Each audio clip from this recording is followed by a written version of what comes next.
What's going on, guys? My name is Matt, and computer hardware prices are insane right now. SSDs are expensive, RAM is expensive, and GPUs are really expensive. This in turn has caused a lot of people to start considering buying consoles as opposed to building their own gaming PCs. This got me thinking about what kind of PC you could put together right now for the price of a console and how it would perform. Just to be clear, this isn't a console versus PC video, this is just meant to show you what you can get for the price of an Xbox One X.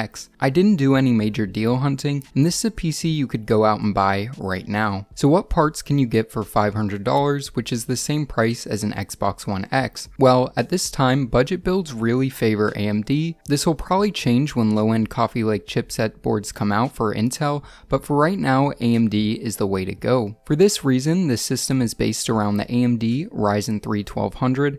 At $99, the Ryzen 3 1200 provides an amazing amount of performance for the money and even gives you an upgrade path all the way up to an 8-core, 16-thread Ryzen 7 CPU. The Ryzen 3 1200 is a quad-core CPU and even has the ability to overclock, which we'll get into in a minute. Another great value add is that the CPU comes with the Wraith Stealth Cooler, which in terms of stock cooling gives a decent amount of headroom for overclocking and doesn't look half bad either. The CPU and cooler are being paired with the MSI B350M Pro VDH motherboard. This Micro ATX AM4 board at $70 provides all the features you could want, including plenty of I/O, an M.2 slot, and basic overclocking capabilities. I also really like the neutral color scheme of this board and think it fits well in the build. In terms of RAM, this PC is using a 2x4GB kit of TEAMGROUP T-Force Dark DDR4 RAM at 2400 MHz. This RAM comes in right around $90 right now, which is a pretty standard price for a dual-channel 8GB kit. With Ryzen CPUs, you really need dual-channel and decently fast RAM. This kit provides a good value and performance for this build, and it doesn't hurt that it looks really good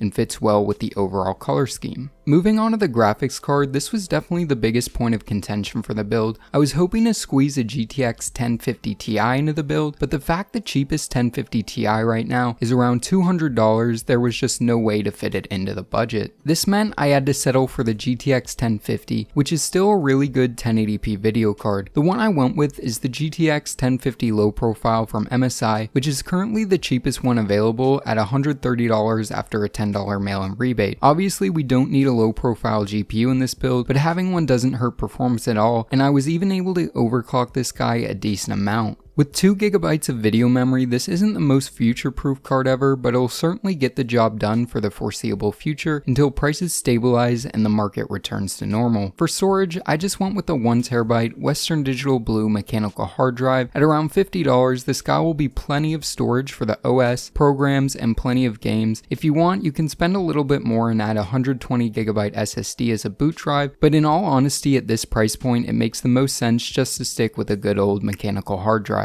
To power this system is the EVGA 450 BT PSU. I picked this up on sale for $25, which for a 450 watt 80 plus bronze rated power supply with all black cables is a pretty good deal. Though this particular power supply may not be on sale right now, there are budget power supplies constantly going on sale, and I'll link the current best deal in the description down below. For the case, I knew I wanted to go cheap because I want the most performance for the money, so when I saw the Cooler Master Masterbox Lite 3.1 was on sale for $25 after a mail-in rebate, I knew I had to pick it up. It's a really good looking case with a full acrylic side panel window, good cable management, and an open layout for easy building. Even at its standard price of $40, it's honestly still a great deal. Though airflow obviously isn't the best on this case with minimal intake at the front, for a budget build like this, it works perfectly fine. The deal for this case should still be going on when the video goes live, but if not, there's always a handful of case options for $25 or less, and I'll make sure to link some of those in the description down below. Assembling the PC was pretty easy,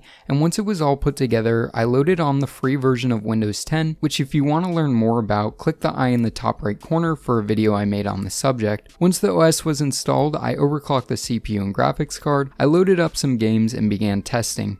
For benchmarks, I tested 5 games in total. Fortnite, PUBG, Overwatch, GTA 5, and Doom. And honestly, I was really impressed with how this system performed. Starting with Fortnite Battle Royale, I tested the system at 1080p, medium settings, and saw an average of 87 FPS and 1% lows of 70. This was a really good experience that would allow you to bump up the settings for better visuals and 60 FPS average, or even bump the settings down if your preference is high FPS. Moving on to PUBG, I tested the system at 1080p low settings and saw an average of 65 FPS with 1% lows of 50, which is nice to see as running PUBG at 60 FPS is no small feat. Next up is Overwatch, which I tested at a custom medium graphics preset, essentially putting each tab to medium and the render scale to 100%. This resulted in a buttery smooth 101 FPS average with 1% lows of 79. Moving on to GTA 5 at 1080p with most things set to high, which in GTA 5 is more like medium, the system saw an average of 84 FPS with 1% lows of 62. The last game I tested was just a multiplayer team deathmatch in Doom at 1080p medium settings.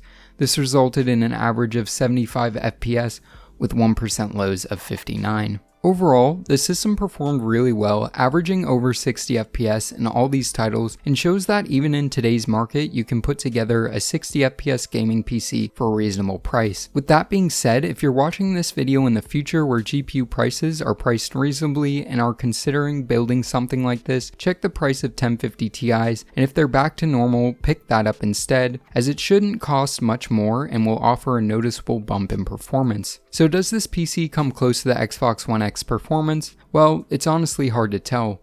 This generation of consoles run different games at different resolutions and do other things like resolution scaling, which make it much harder to compare PCs directly to consoles. One big plus of the Xbox is the fact it can run many games in full 4K resolution, which I'm not sure this PC could run much of anything in 4K, but if you'd like to see me try and pit this PC up against some 4K gaming, let me know in the comment section down below. So yeah guys, I think this wraps this video up. I hope you guys enjoyed it. If you did, make sure to give this video a big thumbs up, as well as consider subscribing for more PC and tech related content in the future. And as always, this is Matt from Tech by Matt, signing out.